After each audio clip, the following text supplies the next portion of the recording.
Violence has gripped Turkey's capital of Istanbul. You're looking, we'll pull up live pictures if we can. Some 5,000 people were injured over the past few days, and 4 people killed during yesterday's protest. Protesters threw rocks and small explosives as police tried to clear Taksim Square. Even reporters like our own NBC's Richard Engel were forced to don gas masks during the reporting. By evening, the square filled again with more than 10,000 demonstrators. The response was even more intense as hundreds of police were using water cannons and rubber bullets. Rioters set fires in the square, even shooting off fireworks at the police, and the night air filled up with smoke. Protesters complained the prime minister is trying to impose an Islamic agenda on what they say should be a secular country. What's the importance of the story, Richard? Look, Turkey's geographically located right at the core of the Middle East and Europe. You've got 80 million people. It's the world's 17th largest economy. It's a NATO ally. But more than anything, Turkey is meant to be the model or the example of how an Islamist country can also be modern, how it can also be market-oriented, how it also could be democratic. So if Turkey doesn't work, what it does is raises fundamental questions for the entire Middle East, for the Arab world, and the Muslim world. So there's a lot at stake, both in and of itself and as a symbol.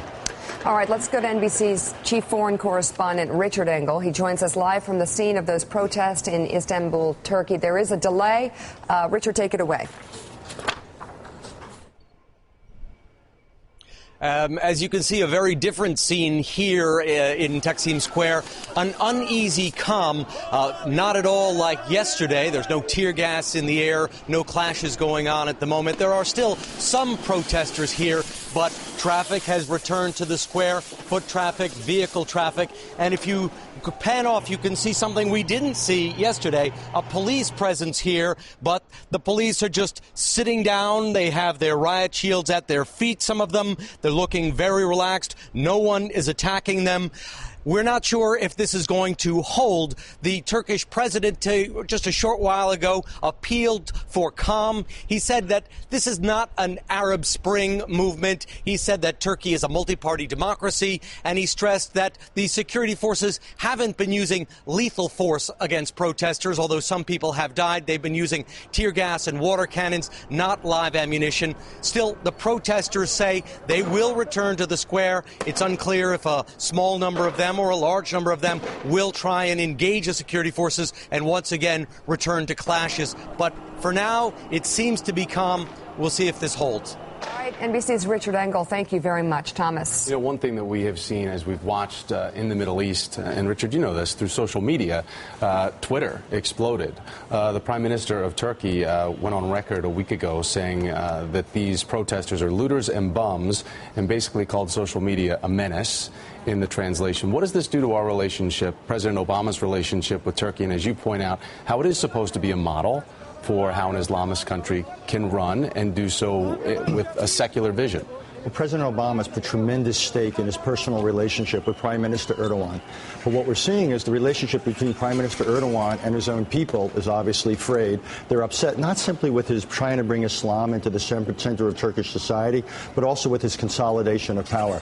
He's Prime Minister. He's trying to change the Constitution to strengthen the presidency. Then he wants to become president. The most interesting thing to watch is not simply the reactions between him and the people in the square, whether we get into violence and reaction, but also his relationship with other people in his party. Watch him, but also watch what the president of Turkey is saying, Mr. Gül, because right now all the politics in Turkey are taking place within the ruling party, and you obviously have tensions there. This country is in play in ways that I was just there 6 weeks ago. It looked like a normal, stable, successful country, and suddenly it is in play, and it's obviously got tremendous consequences for the unfolding of the entire Middle East. But as we look at how the media is covering this, though, inside Turkey in and of itself, they are not covering most of the protests that are going on. So the images that we're getting are not what the Turkish people are getting in most cases. Right. You know, the way they're learning about it is through social media. Some of them are watching things like CNN International because they're not getting it on the Turkish CNN. Or Morning Joe. Excuse me, Morning Joe. Exactly. MSNBC. Yeah, thank you. Pardon me. Thank you, Richard. Thank you. All right. I want to get this in interest rates.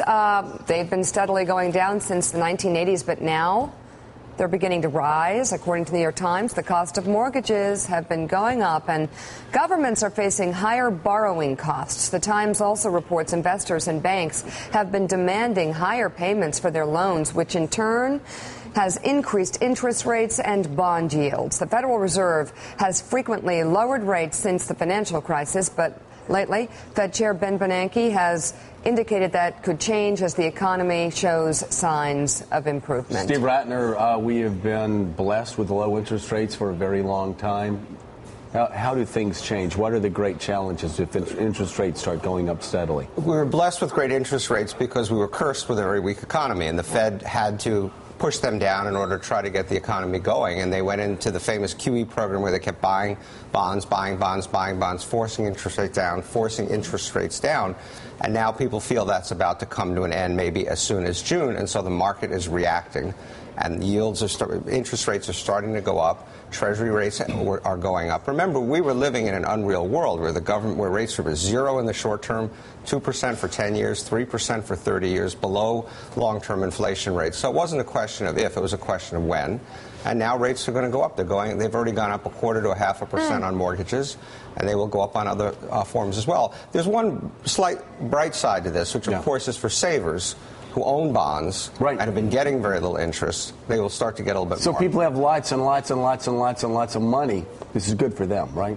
Well, it's good for small savers too. I mean, people like you, Joe. The spigot, he turns the spigot on it, just the cash comes out, and he bathes. Do you know this Ratner has a money bath? You can't win. And you're like, yes, I love it when you takes turn bath one, and money. and just cash comes out one, and the other faucet, it's just gold coins. Next time, it's like a Glenn Beck drink. Next time you ask me a question about money, I'm going to ask Richard to answer. What I say. It's not as fun.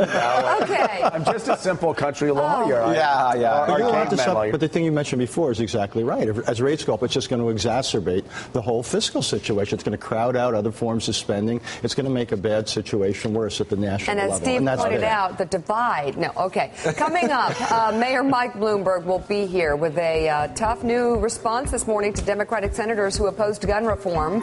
Also, Chris Matthews, Dr. Nancy Snyderman, and actor John Stamos. You won't want to miss Friday's show as well. Former President Bill Clinton, Chicago Mayor Rahm Emanuel, rock legend John Mellencamp, and best-selling author Stephen King. Wow, We've managed to fit them all into the show. Still ahead this morning, the papers, the political playbook, sports, and some news you can't use. And the Heat get crushed.